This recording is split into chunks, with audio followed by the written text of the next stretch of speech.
Jack మీ పిచ్చల్ pack cinema చూసారంటే మీ పిచ్చల్ ఖచ్చితంగా pack అవుతాయి. ట్రైలర్ చూసినప్పుడు అనుకున్నా మూవీ దొబ్బిందని, కాకపోతే నేను అనుకున్న రేంజ్ లో అయితే దొబ్బలేదు. కొంచెం యావరేజ్ అనే అనిపించింది మూవీ. సినిమాలో ఒక్క లాజిక్ కూడా అడగకూడదు, ఎందుకంటే ఏ సీన్ కి లాజిక్ ఉండదు, అన్ని లాజికల్ సీన్స్ ఏ ఉంటాయి.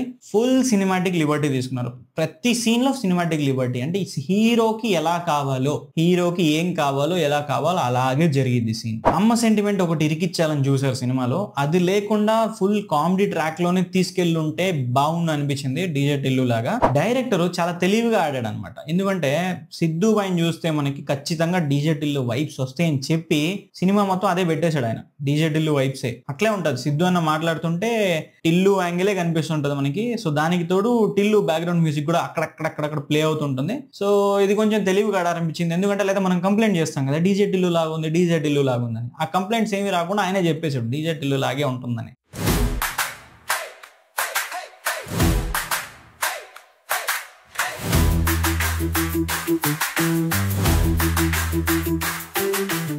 సినిమాలో స్టోరీ అనేది లేదు. ఒక చిన్న లైన్ ని పెట్టుకొని సాగదీసి లాస్ట్ వరకు సాగదీసి క్లైమాక్స్ చూపిస్తారు. డైరెక్షన్ ఓకే పర్లేదు. స్క్రీన్ ప్లే వచ్చేసి సేమ్ డీజే టిల్లు 1 డీజే టిల్లులో ఏదైతే స్క్రీన్ ప్లే చూసామో, అంటే స్టార్టింగ్ నుంచి జరిగింది ఒకలాగా చూపించి లాస్ట్ కి వచ్చేసరికి హీరోకి నచ్చినట్టు జరిగేది, సేమ్ ఇక్కడ కూడా అలాగే ఉంటుంది. లాస్ట్ కి వచ్చేసరికి హీరోకి ఎలా నచ్చితే అలాగే జరుగుతుంది అనమాట. అండ్ క్లైమాక్స్ లో అయితే మరీ సినిమాటిక్ లిబర్టీ ఎక్కువ తీసుకొని హీరో ఒక్కడే అందరినీ కాపాడేశాడు అనేది కొంచెం యాక్సెప్ట్ చేయడానికి కష్టంగా ఉంది. పర్ఫార్మెన్సెస్ విషయానికి వస్తే సిద్ధు అన్న యాజ్ యూజువల్ గా డీజే టిల్లు లానే చేశాడు. వైష్ణవి చైతన్య ఆమె రోల్ కి అంత ఇంపార్టెన్స్ అయితే లేదు. ఆమె రోల్ కి ఫోర్స్ఫుల్ గా ఇంపార్టెన్స్ ఇవ్వడానికి ఒక సీన్ లో అన్నెసెసరీగా ఇరికించడానికి ట్రై చేస్తారు. సో ఆ సీనే కీ సీన్ అనమాట క్లైమాక్స్ కి. సో కాబట్టి అదొక్కటి వదిలేస్తే ఇంకా వైష్ణవి చైతన్యకి ఇంపార్టెన్స్ ఇచ్చినట్టు నాకైతే అనిపించలేదు. ఏదో ఉందంటే ఉంది మూవీలో. అండ్ నెక్స్ట్ నరేష్ గారిని, అంత మంచి యాక్టర్, ఆయన దగ్గర అంత కామెడీ టైమింగ్ ఉంటుంది. ఆయన నుంచి ఏమీ చేపించుకోలేకపోయారంటే ఖచ్చితంగా డైరెక్టర్ ఫెయిల్యూర్ అయ్యేది. అండ్ ప్రకాష్ రాజ్ గారిని అక్కడక్కడ సీరియస్ గా అక్కడక్కడ కామెడీగా చూపించడం వల్ల అసలు ఏమీ లేకుండా అనిపించేసింది. సినిమాటోగ్రఫీ బానే ఉంది. ఒక షాట్ బైక్ మీద వెళ్ళేటప్పుడు బ్యాక్ నుంచి ఒక షాట్ ఉంటుంది, ఆ షాట్ అయితే నాకు చాలా బాగా నచ్చింది.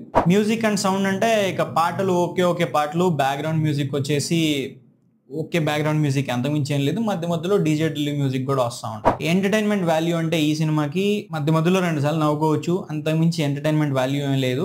నా పర్సనల్ ఒపీనియన్ అడిగితే నాకైతే మూవీ పర్లేదు అనిపించింది.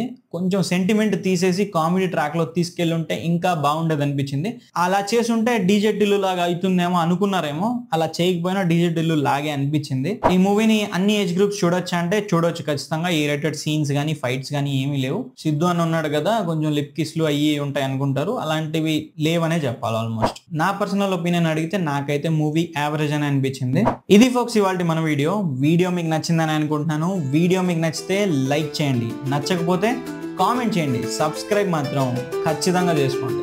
Thank you.